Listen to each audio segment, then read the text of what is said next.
என்றால் அழகிய தமிழ். தமிழுக்கு வணக்கம், அவைக்கும் வணக்கம். பூ கோலம் போட்டால் அது கேரள பெண்கள், அந்த பூவே வந்து கோலம் போட்டா அதாங்க நம்ம தமிழ்நாட்டு பெண்கள்.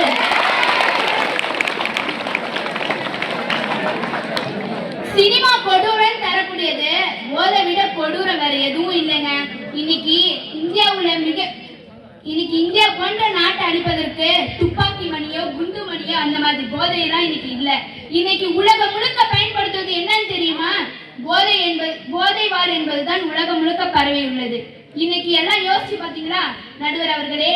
இந்தியா அப்போ போதை தொழிலா இருந்துச்சு, ஆனா இப்போ குடிசை தொழிலா மாறிடுச்சு. இந்தியாவுல எவ்வளவு பெரிய போதை பொருளை விற்கிறாங்க. புகைவலி போதை, மூக்கு வலி போதை, வாய் வலி போதை, ஊசி வலி போதைன்னு இப்படி பல இது விற்கிறாங்க. ஒரு 2 நண்பர் வந்தாங்களாம். அவங்க 2 பேரும், ஒருத்தர் வாட்ஸ்அப் ஸ்டேட்டஸ்ல நான் போகிறேன் மேலே மேலே பூலோகமே காலின் கீழே அப்படின்னு சினிமா பாட்டு வச்சிருந்தாராம். அதுக்கு ஒருத்தர் கேட்கிறாரு, என்ன தம்பி லவ்வா அப்படின்னு சொல்லி கேட்கிறாரு. இல்ல மச்சான் கஞ்சா அப்படின்னு சொல்லி சொல்றாராம். போதைக்கு எதிரான ஒரே ஆயுதம் அழிவு மட்டும்தான். அத கையில எடுத்தான் நிச்சயமா அவன் செத்தான். இப்போலாம் கல்யாணத்துக்கு குடி, காது குத்துக்கு குடி, பரீட்சையில பாஸ் ஆனா குடி, ஃபெயில் ஆனா குடி, இப்ப எல்லாத்துக்குமே குடி குடி குடி தானே. இப்போ சினிமாவில ஹீரோ என்ன செய்யறானோ அதைத்தான் நம்ம பசங்களும் செய்யறானோ. சின்ன சின்ன பெட்டி கடையில கூட எலக்ட்ரானிக் சிகரெட் தான் விற்கிறாங்க. இன்னைக்கு அந்த சிகரெட்டை அசால்ட்டா கடையில விற்கிது. மத்திய அரசோ மாநில அரசோ 2 பிளான் பண்ணி விற்கிறாங்க. 1000 ரூபாய் கொடுத்து வாங்க முடியாது பசங்க கூட இன்னைக்கு 5 பேர் சேர்ந்து வாங்கி குடிக்கிறாங்க. ஏன்னா அது வாசம் வராது, எவ்வளவு நேரம் வேண்டா ஊதலாம் அப்படின்னு. பசங்க யூடியூப் எதுக்கு பயன்படுத்தணும்?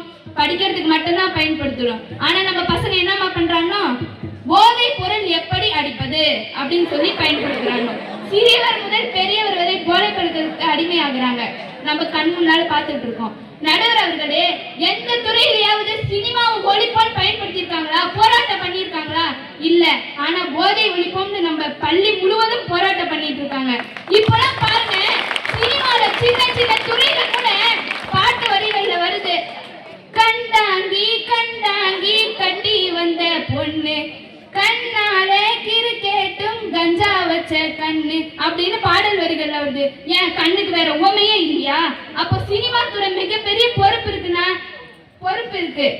அதே மாதிரி எந்த கெட்ட பழக்கமும் இல்லாம இருந்து பாருங்க, அதுவே ஒரு தனி போதைத்தாங்க. அதுதான் இப்ப நான் சொல்ல வந்திருக்கேன்.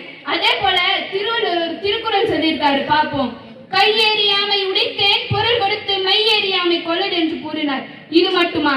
இதே போல ஒரு கவிதையும் சொல்லியுறார். பாவி பயலே கொஞ்சம் கேளடா, பாலூட்டி வளர்த்த நானும் தாயடா, பற்றி எரியுது இந்த வயதுடா, மதுக்கல்லை மறந்து நீயும் வாழடா என்று சொல்லி வாய்ப்பிற்கு நன்றி பெறுகிறேன். நன்றி.